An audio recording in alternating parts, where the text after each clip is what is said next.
When I think back on all the fears when I was pregnant, all of them dismissed except for one. The only test the state mandated was genetic. Looking for that extra chromosome. Hello and welcome to the If We Knew Then podcast. I'm Stephen Sachs, And I'm Lori Sachs. and today we're joined again by Sadr Issa from Syria. We spoke with Sadr about a year ago after reading his story, being raised by a father with Down syndrome. And it was such a delight to get to know him and the wonderful human being that he had become and the influence that his father had on him for so many reasons. One, because of the misperceptions that it shattered about individuals with Down syndrome not being able to have children, and also because it begs the question of what would the effect of having a parent with Down syndrome have on a child. And seeing and talking to and meeting Sadr shows you exactly what being raised by all that love does to a human. We've been able to stay in touch with him through the year, and he's just in the process of finishing his dentistry school, and we want to get a little update and check in with him. So welcome, Sadr Issa. Welcome back to the podcast, Sadr. Hey guys, good morning. Thank you so much for joining us again. Of course, it's my absolute pleasure to have this talk with you guys. So the last time we spoke because your story is one of the things that people tell parents right off the bat. And actually, we just had a conversation a few weeks back where, when your child is first born and diagnosed with Down syndrome, one of the things that they'll offer up is that they'll never have children. Yeah, And what's so great about your story is you're living proof that that really isn't the case. Not only are you proof that that is a misperception, but also you're such a delightful human being that I think it shows what growing up with someone who has that real unconditional love, the result of that. That's why we love talking to you.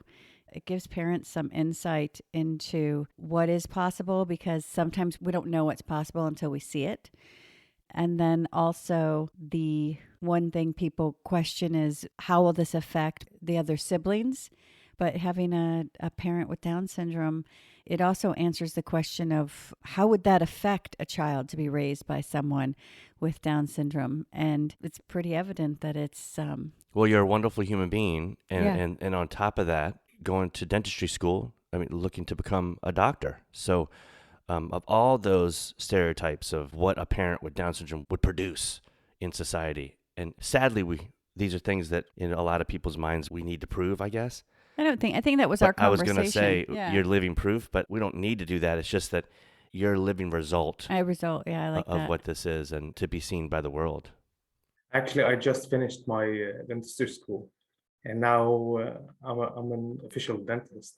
I haven't started yet with my career here because there's some difficulties, but hopefully soon I can start with working with another doctor, maybe here, or maybe opening a private clinic, or maybe finding another place to start a career.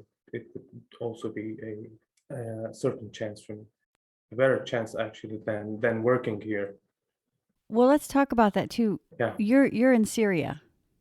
yeah, and we only have 4 hours of electricity, and 1 hour of them is while we are sleeping. So technically, we have 3 hours of electricity.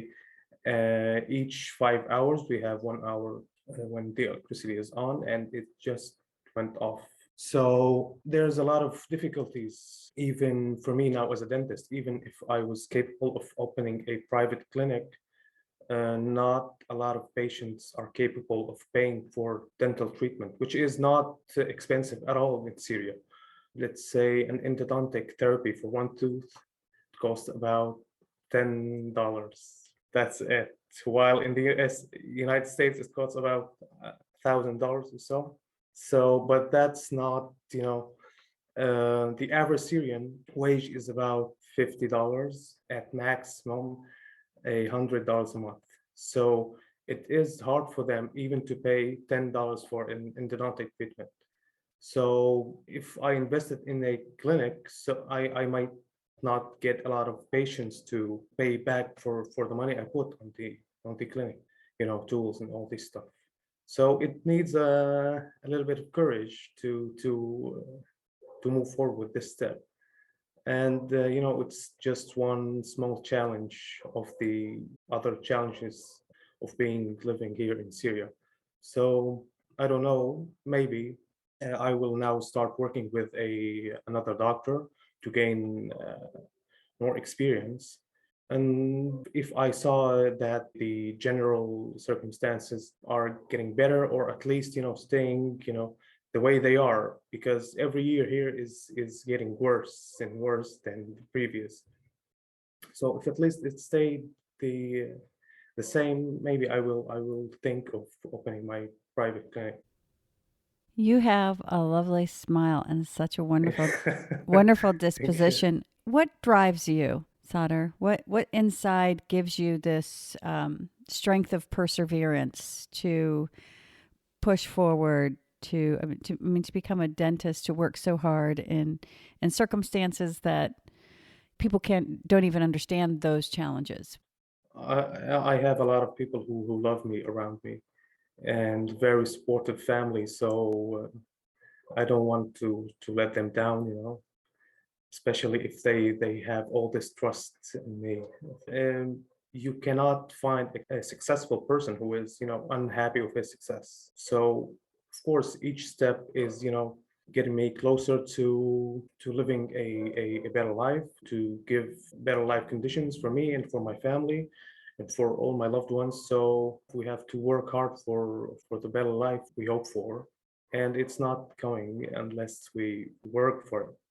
And you saw that work ethic in your father. I remember that was a story you told us. Could you kind of revisit his work ethic?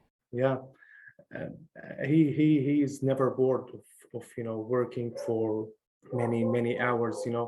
Unfortunately now, as I said earlier, his many hours of work don't get very high wage, about at maximum $100 a month, and that was much different before the Syrian crisis. He used to save thousands of dollars each year of his work at this factory near to our house. But after the economical collapse and blockade on Syria and all this stuff, money don't have a lot of value anymore. So he saved the money for my college studies when I was just a small kid.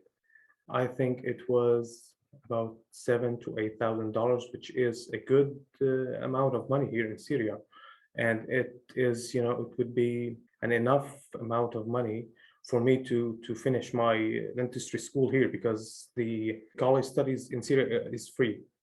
We don't pay unless we are studying in a private college, and it was not very common back then.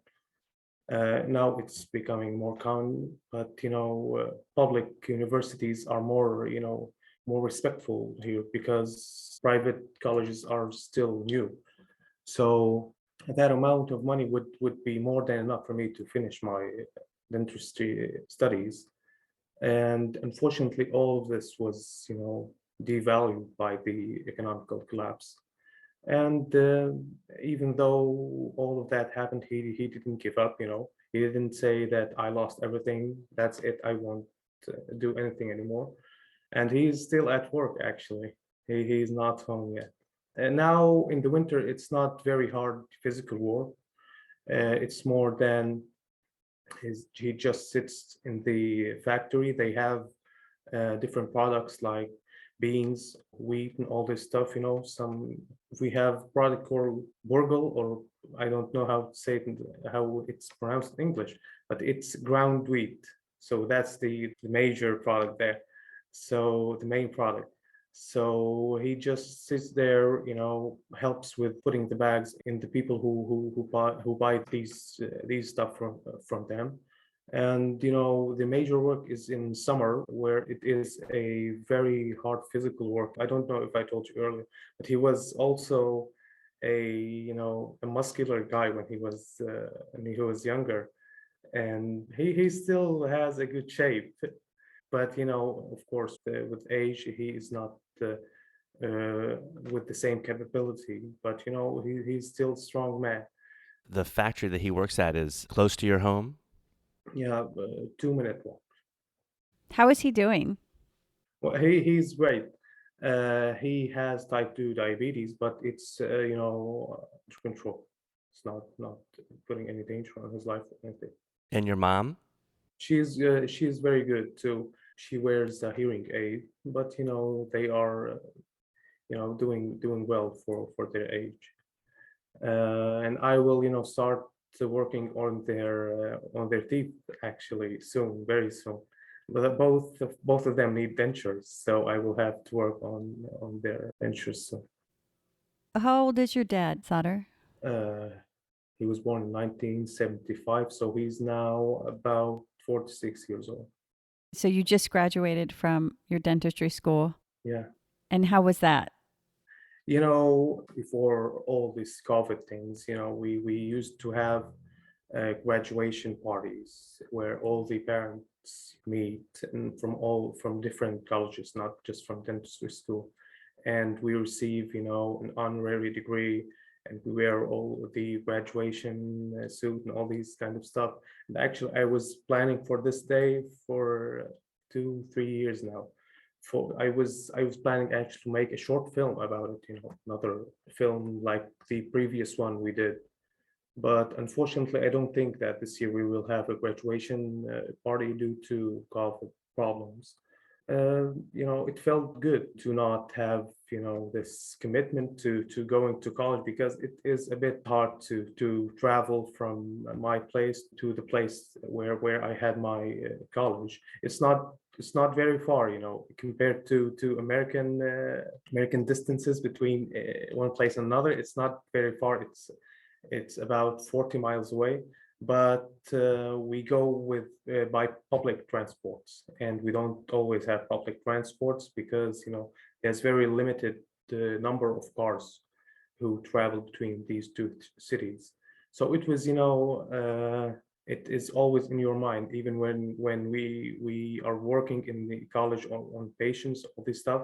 We are thinking of, I have to finish as soon as possible to be capable to go back home soon. So I'm relieved from that now, and it is a good feeling to be, college free. But of course, I have to study a lot more to gain experience to practice dentistry in the best way possible, because of course the school is free, so the education is not very high ranking. So we have to work on our skills on our own, not to rely on the college or the professors there, because they're not even getting a lot of money, so they are not working as hard as possible. So I have to complete my studies, attend courses, maybe online courses, and attend all kind of things that make me more capable of practicing dentistry in a better way. So it's just one step of many, many steps ahead of me to become, the dental practitioner that I want to be. And with all the unrest in your country, and for me, something that I had asked in the last interview was about your safety. Yeah, And I just wanted to ask again, your area is still fairly safe? it's safe. And in general, Syria doesn't have many war conflict zones anymore. Not in like in 2015, 2016. It was, ISIS was taking control of the majority of Syria and Iraq.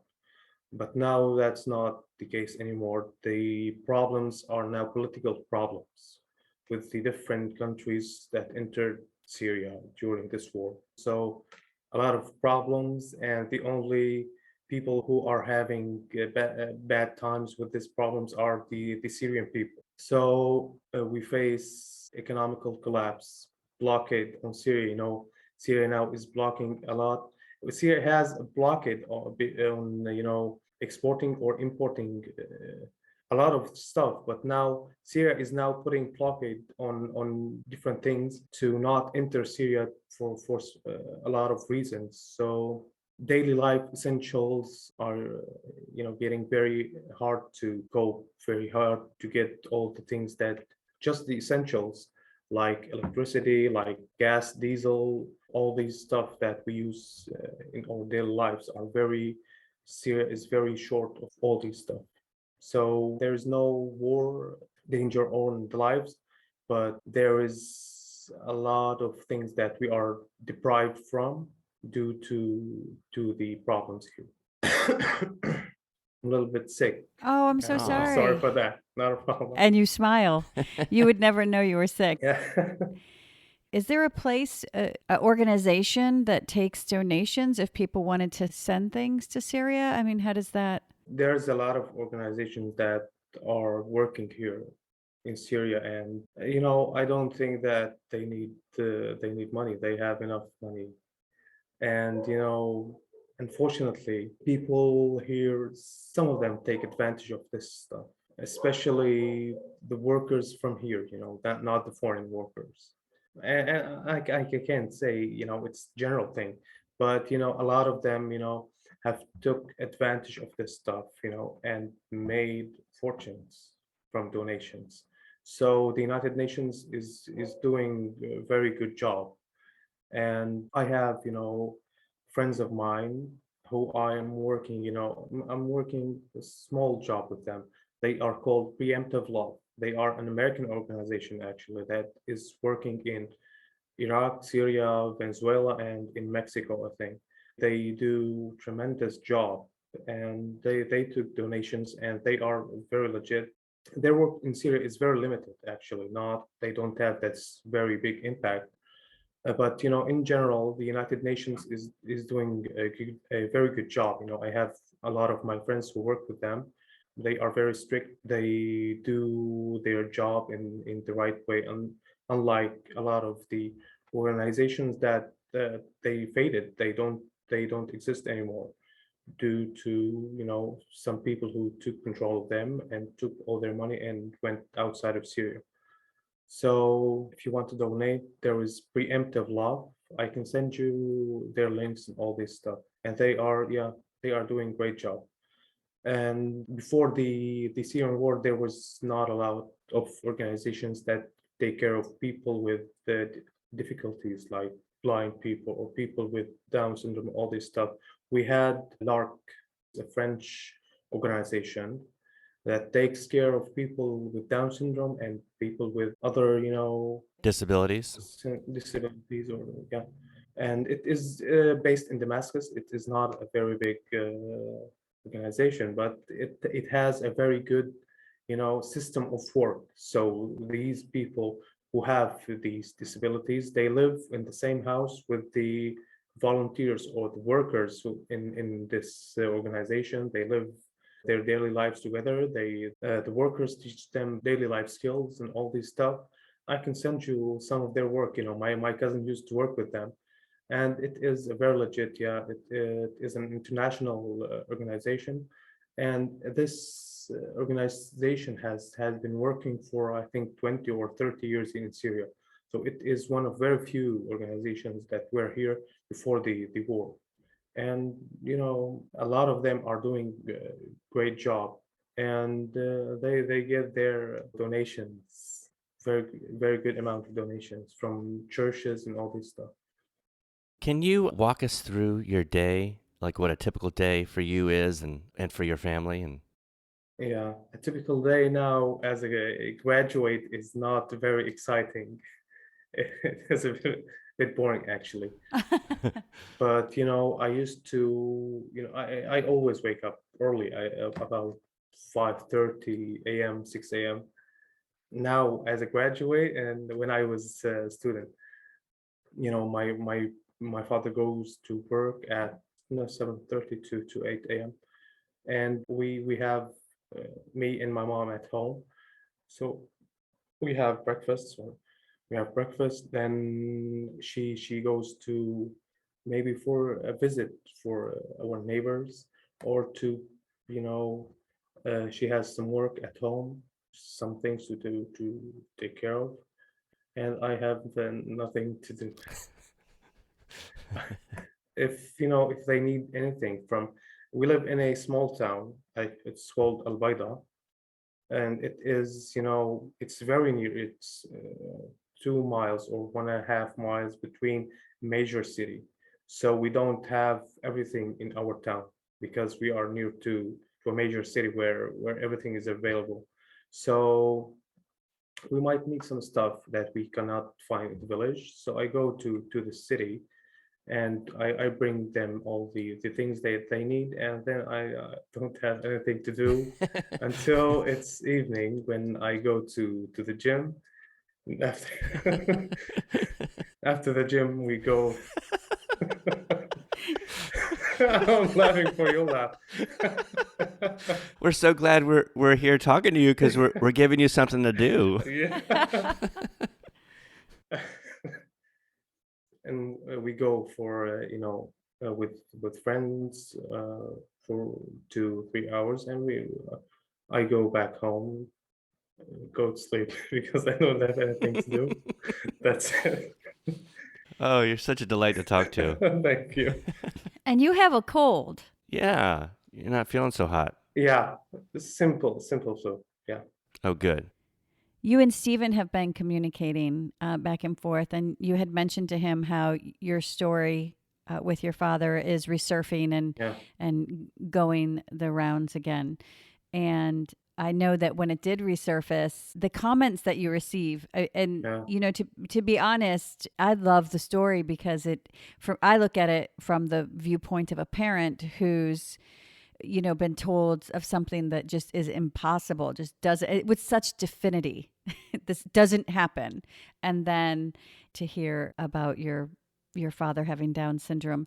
But what you experience and what Stephen had seen on the feed is that people don't believe it. They think it's a hoax. They want proof. They want proof. Yeah, actually, some of them, I think, they don't, because they don't trust the social media that much.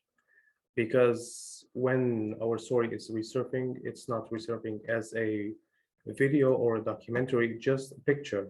And especially, the people I mentioned, that most of them are, in the region, people from the Middle East. And in general, social media here is not very reliable. So they post anything, especially if it's not a verified platform. We have a lot of pages, websites, and all this stuff. So the major part of them are people who just don't trust the published news. Some of them are people who have very outdated ideas, and some of them are, have a religious perspective, for a certain perspective. And I don't want to mention anything religious, but some people think that, I don't know how to say it, but people with disabilities, or people with, any, intellectual disability, even if it was, in not a very high degree, is not allowed to get married. So some of them come from this perspective, and some of them, they didn't hear about such case before. So they are a bit surprised. Maybe if they search more, they can change their minds. And some of them are a bit rude, actually, and they might get an answer from someone in the comments that no, it's possible and all this stuff, but they continue to be rude. So the NDSS, National Down Syndrome Society in the United States, says that there is 3 registered cases of fathers with Down syndrome in the world. And these 3 cases, I know several other cases, and we are one of these several cases. So we are not a one of these 3 registered cases. So being one of these formally registered cases gives, a lot of a lot of confidence with this story, when it is, of course, when it's shared in proper way, not just a picture or so. People cannot doubt it anymore. They cannot say that it's not possible, that it's not, or some of them are very rude actually. They say that it must have been adopted, or it must have been, an unlegal child, and from other marriage or so. So, being, one other registered case is very good for this story, for the, gives us a lot of confidence when we share it with the people, because they, even if we had, someone who doesn't believe it, we have, it is proved, it is in the medical archives and all this stuff. So I reached out to several organizations, but due to our living in Syria, it was not possible to go further with this step. So maybe we can find in the future a certain way to register this case as one of the cases. And actually, I always hear of, in the comment section and in online in general, of other parents. I see in a lot in the comment section, especially here in the Middle East, someone saying that yes, of course they can have children because I have a neighbor, or I have, someone that I know who also has Down syndrome, and he has kids and has his family too. So maybe if we can have, a certain way to search more, we can find a lot of other cases of fathers and mothers of Down syndrome, especially here in the area. In the Western world, we cannot find a lot of marriages between people with Down syndrome.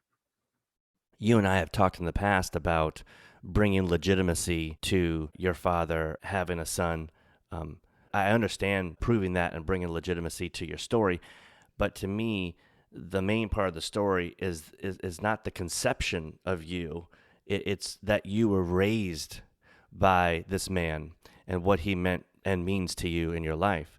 But can we talk about how you feel about these comments and what it makes you want to do, or where you want to go forward? And secondly, after the follow-up question is, how does it feel to have to prove? Because I think we spend our life proving Yeah. what our son can do. But at some point, why do we have to prove that? Why do we have to prove unless everybody who makes a comment that's Has to prove themselves. has to prove Yeah. themselves. Prove one thing about yourself, and then I'll prove this too. I mean, it just Yeah. where is that sense where others can, ask someone to prove something very personal? This is really none of their business. This is Yeah. your story is more a celebration and something to be shared in our community, to say not only, hey, the things you're being told aren't true, but what a beautiful experience to be raised by a gentleman, a father, or, if it was your mother, whoever, to be raised by a parent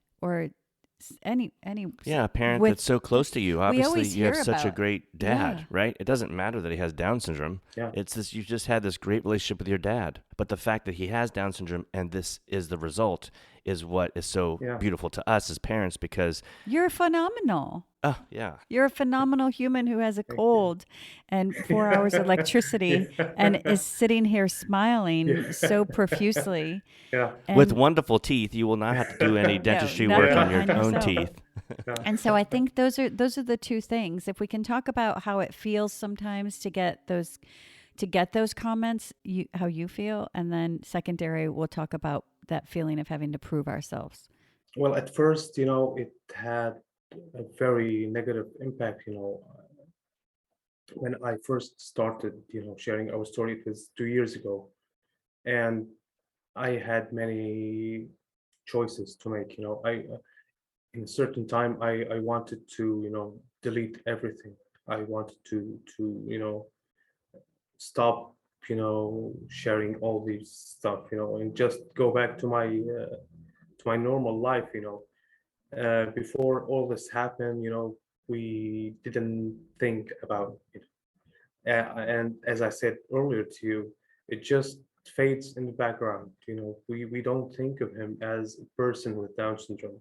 He's my father. He's just, he's another human being. He's not labeled. He's not labeled as a person with Down syndrome. But now we think about it when we share it with other people, because people, strangers in general, people who don't know you, they label everything about you, not just the physical or mental case. So now we speak, in this certain way, and we say a father with Down syndrome. We used to refer to him in this way. But now, of course, when we are sharing it with the world, we have to say that, I'm the son of a person with Down syndrome, and it's one of very few cases in the world. So it had a, a little bit bad impact at first, but now it's not that important. I'm used to this comments, and actually, if there was a post or something about us online, and I entered the comment section and there was nothing negative, I feel a bit strange about it. There's something not not okay with this. So I'm used to this now, and it's not a problem for me anymore.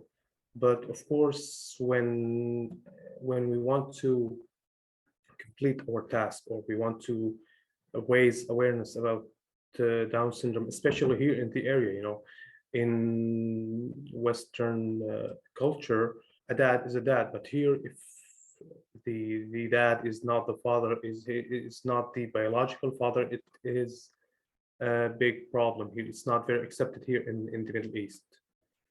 So that's why people are always, concentrating on this specific point.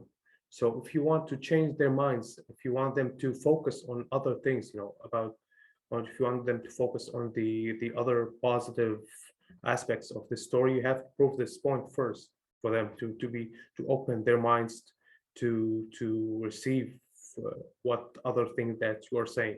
When they see a video, or when they read about our story, their mind is just focused on this point. They don't they don't continue. I don't know if they continue reading about it. They just go to comment section and they say it's not a true story. So having to prove this point is just, my will to continue with this task, because I want to raise awareness for Down syndrome. I want them to concentrate on other things that I'm saying, or want them to open their minds on a lot of things that they don't know. And yeah, that's it. It's not, something that has its impact on me anymore. Well, the last time we talked, you mentioned, I had asked, and you mentioned that in your village, people didn't really talk about your dad as having Down syndrome. It was something where that was actually culturally not the appropriate thing to say to someone. Yeah. And it's funny that at the same time, they're kind of being nosy about, is this really your dad? I mean, it's just kind of you Yeah. having to prove that. Yeah, strangers, as I said, strangers who are not, especially in our small village, almost all of the people, they are related, blood related to each other. So they are, emotional, very loving with each other. They don't have, in general, they don't have arguments or problems with each other. So uh, he was very well accepted in his society. But in the larger society, I don't think, I think I mentioned this, I'm not sure. In larger society in Syria, it's not the case. When you are, dealing with strangers who doesn't know you, they can be very rude, and they can be, not very welcoming of this case, and I was asked this question actually in different interviews, and I said, if this case was in another place, maybe in a major city or so, it would be much harder for us because the general society, I don't know if it would be, as accepting as the people of our small village here. So in general, large societies doesn't have this good relationships or this, respect or love and all this stuff between them. And is that because of him having Down syndrome, or is that because they just infer that you're not his child? Not because they don't believe I'm his child, but because of Down syndrome in general. The general society here is in cities and large in major cities. They have a bit of a negative point of view towards people Down syndrome or people with any kind of disability.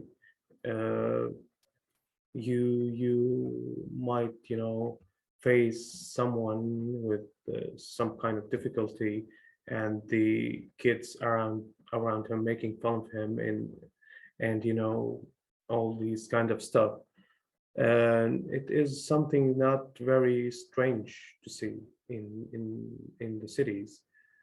And people due to they don't know each other, it's they don't have any emotions towards each other, so it's very common to receive negative comments or negative actions towards such cases. I think that's also a reflection of the larger. When you get on social media, there's no boundaries, and it is again those misperceptions that we're trying to break. And so I find like one of the loveliest things about your experience is being in this village that's surrounded by love and support, where we don't just focus. There was no focus put on, your father's extra chromosome and all that love, and then being raised by your parents without those labels. What an impact it made. I mean, look at you. And so it's just such a place to be where you see the gift of not being raised by the labels and what those labels like. One of the things we've been talking a lot is about seeing each other, really seeing each other, or to be seen. And then now you do have to put that label on in order to break these misperceptions. How did it feel to now have to put that label on? Because it goes back to proving. It's like this reluctant, this is what I guess this is what I have to do in order to break it for the wider world and the future, right? Yeah, it's kind of a strange feeling to have to prove something that you are. And as I said, it was something that I didn't think of earlier, but now, and it is a task that I hold on my own. So if I didn't receive, all these uh, good messages, good, good people like you guys who communicate with me, and they have a family member with Down syndrome. I received, at least hundreds of messages from families all around the world, and receiving, even though I'm not, doing a lot of things on social media, but I'm continuing to receive a lot of messages from people from all around the world who said thank you for sharing your story, because you gave us hope for our little guy here who also has Down syndrome, or for our little girl here. That is one of the major things that make me want to continue with this, because if this was not if this love and support was not around, I think I would stopped, or just said that I'm only getting negative things, or I'm not I'm not changing anything, you know so why would I continue with this labeling and with this, it has, sometimes uh, it gives bad feeling when we see that people, not all of the people accept the story. So if all this love and support was not around, I think I would stop long time ago. But with all this around, I think I will continue with this, hopefully for a lifetime, to raise awareness about people with Down syndrome. And all their possibilities. Yeah, yeah. Does any of this upset your father? I don't share the bad things with him. Just my task. It's my the world. They are not familiar, not very in the social media world. So they, of course, they understand that online we can reach out to people from all around the world, but they don't have the idea we have about Facebook, that and social media in general and all its things. So I just tell them that tell him and my mom about the good things, that a lot of people see the story and a lot of people love it, and they saw themselves on TV a lot of times. Actually, it was on the local TV here. It was. I have a picture actually. It was not. He was watching himself on TV, and he was a bit shocked actually, and my mom too. So he of course, and he gets the good comments from people around him. A lot of I heard that from him, that many times when he's in the factory, a stranger would come to buy one of the things they have, and he points at him and he says, he or she says that I know this man. Isn't he this man on social media? So he's a bit famous here now. Of course, he enjoys it, and I keep him away from the negative things that happen.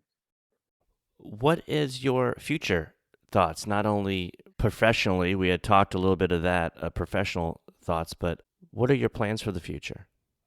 We live here day by day in Syria, yeah, because not everything is clear, but I don't know. I don't have a very clear idea. Actually, I don't think that we will. I will stay all my life in the village, this small village. It is very loving and calm place to clear your mind from all the bad stuff in the world. But it's not that great place for business, or not great place to be capable of changing your life. I think I will be, if I didn't go to place outside of Syria, I will move to a major city, start practicing my career there.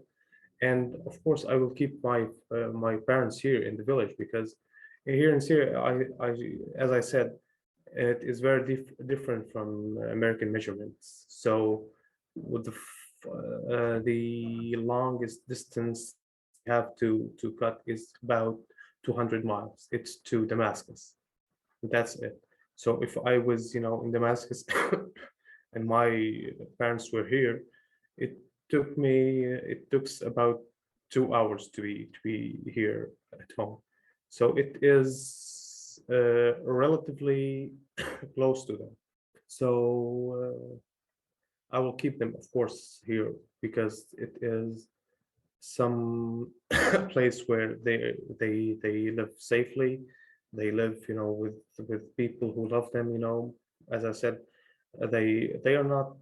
My mom is not home now. She's in a visit in our neighbor's house, and when my dad comes, they either receive a visits, or they go to visit the relatives, the neighbors, and all this stuff.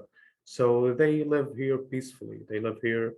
They have all the things that they need, and living or moving them to another city, I don't think it would be a very good idea for them. But for me, it's not the village here, or the place, the area in general. Even if we have, as I said earlier, we have a big city near to us, but it suffers too from lack of income. People there are not very rich, so if you they are not rich at all, actually.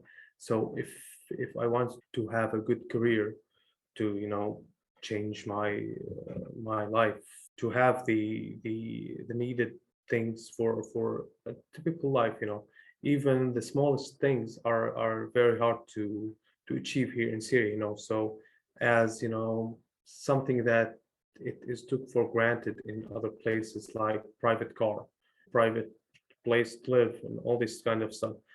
Private car, although we have cars from 2010, 2011, since before the Syrian war. That's it. We don't have any new cars. It is recently new cars were entered, but not very a lot of them. We have old cars, and they are very expensive. We have cars that might cost in the United States about $1,000, $2,000. It's sold here for $10,000, $15,000, which, when you compare it to the income here, it's something that you need to work a lot to achieve. So people have to work much harder here to get the life essentials. So if I want to achieve this thing, it is not possible for me here in this area. So I will have to move to another place. You open your world on social media, and sometimes you'll get that negative, and you're just making such a positive impact on the world, on the perception of Down syndrome, on the stories parents are told. We have one in our pocket, when they say, because they'll tell us pretty definitively, we have at least one in our pocket that we say, no, that's not true, and we can go forward as parents. That's a gift that you've given parents to know.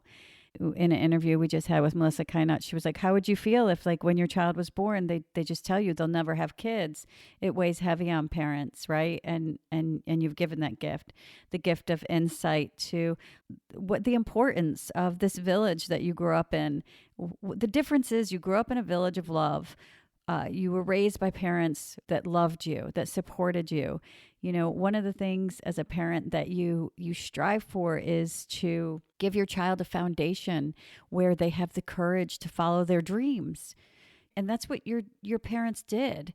And it's not necessarily achieved by all parents. And the beautiful impact that just love without labels. I know that's something we revisited in our last interview. It's that love without labels, like having to identify.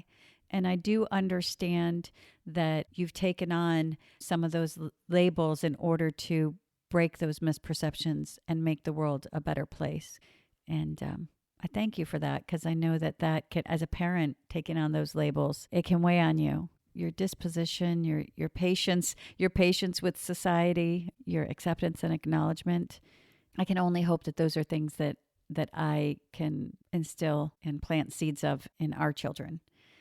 And the thing is I know we've reached our hour limit, and I know you have confines on your time and schedule. And even then, you just smile at us with. I have a very busy schedule. Right. I told you. As we discussed. Yeah. You have the restrictions of electricity, Well, yeah, right? The yeah. amount of electricity yeah, that's afforded yeah. to you. Well, so you have no electricity right now. Yeah. Are you in the dark? You're on he's just the light of the sun. No, it's And not then the light of sun. I have what is it? an LED light. Oh, yeah. Things improved here in Syria. It was, evolving. When it first started, we had, when it first started, the electricity shortage, it was about 10 years ago. People used candles because electricity used to go off for half an hour, and it got worse with time. So people then bought, portable lights like this size or so, and they used to put it in each room. And now we have, small LED lights. I can take a picture of it, like right now. Yeah. Yeah, small LED lights, and they are connected to small, motorcycle battery. Other people, it depends on the economical uh, capabilities. Some people buy generators. Some people, now put, solar panels, which are not very good quality here in Syria. But the most common thing is, batteries. people buy small batteries, and they charge them when we have electricity. And what about internet? How is that powered right now? A small battery. Wow. Yeah. And your computer. It will run off. And it has only 30%. Yeah. Now this LED light is. Oh no. Okay. That was speaking about the laptop. It's going to run off. Okay. That was fast. It was 30%. Now it's 7. The battery must have been not great. Okay. Okay. Okay. Let's make sure we say goodbye. Okay. Oh. No, did it go off? Oh. We missed him. Well, here, Oh. let's continue really quick, but I think this is. Let's see if he comes back. That's so funny. He laughed and then it just went off. So should we? We're gonna stay on No, just in case he clicks We're going back to stay in. on and just, I think this is a sobering thought that we are in such a fortunate situation. Oh, he's gonna come back. Oh, on. here he is. Oh, that's so great. Just a minute. He's gonna try to come on through his phone. All right. We're in such a fortunate situation. And he just gives me hope and courage to continue to do what needs to be done, even though sometimes advocacy doesn't feel good, right? Sometimes it weighs on us. Yeah. Sadr is an inspiration to continue to make the changes and make a difference in the world. He touched on a good point where you have that balance of what's comfortable for you and then where do you get out of your comfort zone to push forward. And he does admit that there could have been a situation where he just maybe let me forget this and just slink off to just living his life and not spreading his message.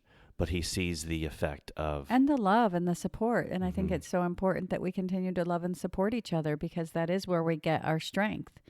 It helps us to shift our focus because the negative can wear on you. The challenges can wear on you. And it's such a beautiful point that Sadr has been surrounded by love in a village. And isn't that right? That we're all, it takes a village. That's the thing that we've been told. Mm-hmm. Here he is. He's back. Okay. Sadr, we're not going to talk. We're going to let you talk. Can you hear me now, guys? Oh, good. Yes. That hurt my heart really bad. Well, we've just had such a great time with you. We appreciate your time and the work and advocacy you do, and we thank you. Thank you, Sadr. Thank you, guys. Thank you for having me. New show again. We're sorry that we took all of your battery off of your computer. Not a problem. Well, you have a wonderful evening. Please, again, tell your mom and dad hello for us. Give them a hug for us. Send them our love. Tell them thank you for raising such a wonderful human being that we get to talk to. Thank you. Thank you so much. Bye-bye. Take care. You too. Bye. Bye, Sadr. Please follow us on Twitter at If We Knew Then Pod, and you can drop us a line on our Facebook page at If We Knew Then Pod, or visit our website, ifweknewthen.com, to send us an email with questions and comments. And you can join our mailing list there and get alerts of future podcast episodes. All these links will be added to this episode's show notes. Thank you again, and we look forward to you joining us on the next episode of If We Knew Then.